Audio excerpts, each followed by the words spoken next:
Okay, so we got the tire off, just doing this short little, maybe this will be the start of a video. These nuts are your 17 millimeter.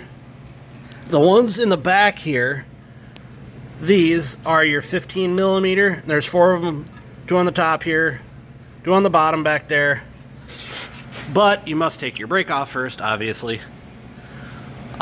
So I will proceed and take my brake off and get her hung there, and I will get the wire worked all the way out. And I did say that you get a new wiring harness. So here is a plate to secure your wire. There's a small little nut here. I'm guessing that's maybe an 8 millimeter, maybe a 6. Pretty small.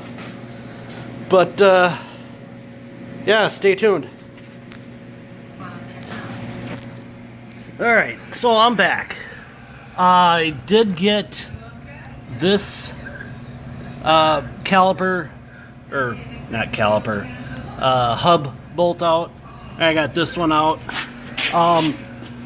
You definitely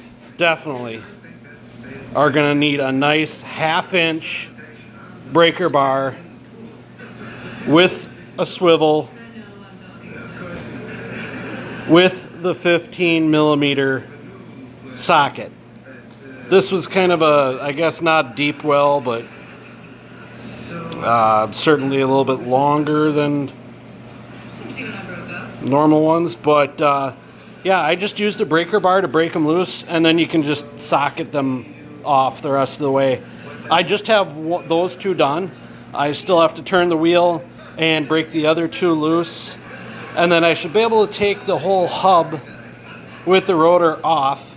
You can see there I got the cable disconnected. That's really easy. You just pull those plunge pins out.